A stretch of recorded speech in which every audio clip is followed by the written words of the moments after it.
जय श्री राम दोस्तों, राधे राधे। आज के वीडियो में आप सबके साथ शेयर कर रही हूँ ज्येष्ठ महीने के तीसरे मंगलवार की पूजा किस प्रकार से करना है। और इसके साथ ही साथ जो आपको एक छोटा सा उपाय है वो भी इसी वीडियो में आप सबके साथ शेयर करूँगी कि किस प्रकार से आप ये छोटा उपाय करके अपने बड़े बड़े कार्यों को पूरा करवा सकते हैं।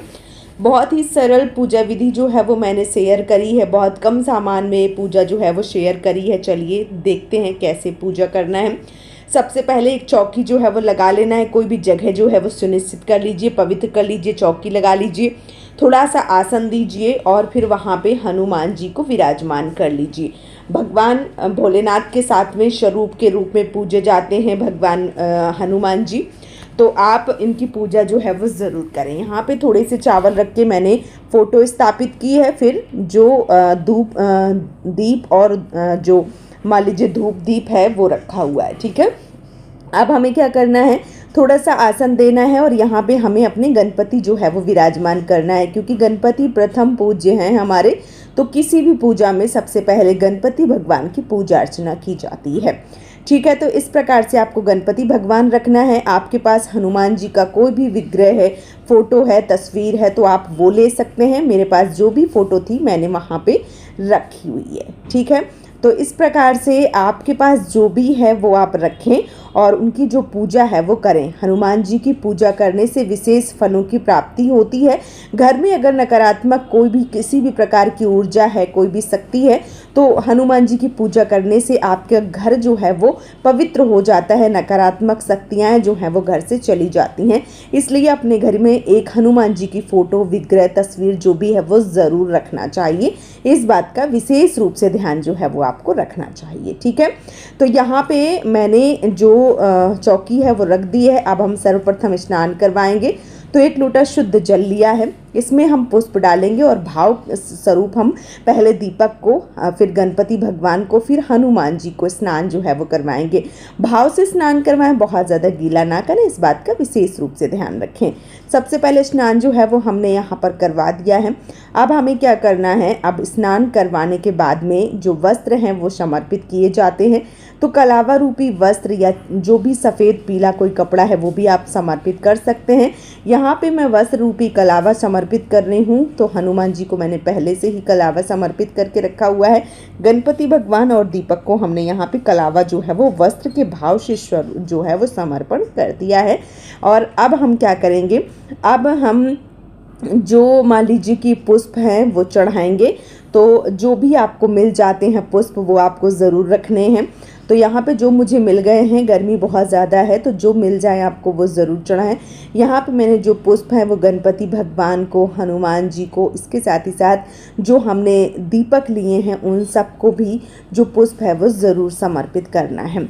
इसके साथ ही साथ हनुमान चालीसा की आपके पास जो भी पुस्तक है वो आपको ज़रूर रखना है और इसका भी पूजन जो है वो ज़रूर करना होता है। आपके पास कोई छोटी पोथी है, बड़ी है, मेरे पास ये छोटी सी है तो मैं यहाँ पे रख दे रही हूँ। तो इस प्रकार से अगर आपके पास है तो आप हनुमान चालीसा की जो पुस्तक है वो आपको ज़रूर रखनी है। तो इस प्रकार से रखने के बाद में अब आपको क्या करना है, अब आपको जो रोली है, कुमकुम है, तिलक है वो करना है। तो यहाँ पे जो हम तिलक है वो करेंगे। तो तिलक के लिए हमने चंदन लिया हुआ है और चमेली के तेल में यदि आप जो सिंदूर है नारंगी वाला वो मिला के तिलक करते हैं तो ये बहुत ज़्यादा उत्तम होता है। चमेली का तेल हनुमान जी को अति प्रिय है। ठीक है, तो यहाँ पे हम सबका तिलक चंदन जो है वो ज़रूर करेंगे। और जो दीपक है वो भी आप चमेली के तेल का लगाएं तो ये सर्वश्रेष्ठ बताया गया है। अक्षत के रूप में हम यहाँ पे थोड़ी सी चावल जो है वो सबको समर्पित कर रहे हैं। तो इसी प्रकार से आप दीपक को, गणपति भगवान को, जो हमने फ़ोटो ली है उन सबको हम चावल समर्पित करेंगे। गणपति भगवान को हम यहाँ पे जो जनेऊ है वो समर्पित कर रहे हैं। इसके साथ ही साथ जो हमने बजरंगबली हनुमान जी हैं उनको भी जनेऊ समर्पित किया है। गणपति भगवान को दुर्वा घास अगर मिल जाती है तो ज़रूर समर्पित करें। यहाँ पे मुझे मिल गई है तो मैंने समर्पित जो है वो कर दी है। गणपति भगवान को हमने यहाँ पे लड्डू जो है वो समर्पित किया हुआ है। तो गणपति भगवान का जो प्रसाद है वो हम अलग रखेंगे, क्योंकि हनुमान जी के प्रसाद में हम तुलसी दल रख रहे हैं, इसलिए गणपति भगवान को अलग समर्पित किया है। बूंदी का प्रसाद हमने हनुमान जी को रखा है तुलसी दल के साथ में, ठीक है। तो इस प्रकार से जो भोग हैं वो हमने अलग अलग लिए हुए हैं। आपके पास जो भी भोग हैं वो आपको ज़रूर रखने होते हैं। जिस प्रकार से जो भी चीज़ें मिल जाएं उनसे आपको पूजा अर्चना ज़रूर करनी चाहिए। आज के दिन यानी कि ज्येष्ठ मंगलवार वाले दिन यदि कोई विशेष आपकी काम, मान लीजिए कोई काम है आपका या कोई विशेष जो चीज़ें हैं वो नहीं हो पा रही हैं, तो ये रक्षा सूत्र से बांध के एक नारियल जो है वो ज़रूर रखिए, अपनी कामना को बोलिए और ये यहीं पे पूजा में जो है वो समर्पित कर दीजिए। जब आप देखेंगे कि कामना जो है वो आपकी पूरी हो जाती है तो फिर आप इसका बहते हुए जल में विसर्जन भी कर सकते हैं। यहाँ पे मैंने अंगूर फल के रूप में और चने गुड़ का प्रसाद रखा है। जिस प्रकार से हम भोजन करते हैं हमें जल की आवश्यकता होती है, उसी प्रकार से हमने छोटा सा लोटा जो है वो रखा हुआ है यहाँ पे जल का भी, ठीक है। तो इस प्रकार से हमने सारी चीज़ें जो हैं वो समर्पित कर दी हैं। फिर से बताऊंगी आप सबको, नारियल वाला ये उपाय, कोई भी कामना है, संतान को लेकर कोई काम नहीं बन रहा है, नौकरी, कोई पेपर की तैयारी कर रहे हैं उसमें सिलेक्शन नहीं हो रहा है, या किसी भी वाद विवाद में आप जो हैं वो चल रहे हैं, तो आप ये उपाय करके देखिए। बहुत ज़्यादा एक तरीके से असरदायक ये उपाय है, तो आप इस उपाय को ज़रूर कीजिए। इसके साथ ही साथ बड़े ही प्रेम से हमने धूप बत्ती से आरती जो है वो कर लेनी है। आप कपूर की आरती जो है वो भी कर सकते हैं। तो इस प्रकार से जो आरती है वो आपको ज़रूर करनी है, ठीक है।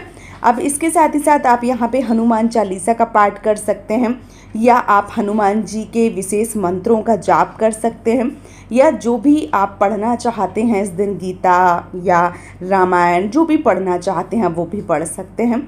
आज का जो दिन होता है वो विशेष रूप से फलदायी होता है, तो आप इस दिन पूजा अर्चना जो है वो ज़रूर करें। ये तीसरा ज्येष्ठ का बड़ा मंगल है, बहुत सारे लोग इसे बुढ़वा मंगल के नाम से भी जानते हैं।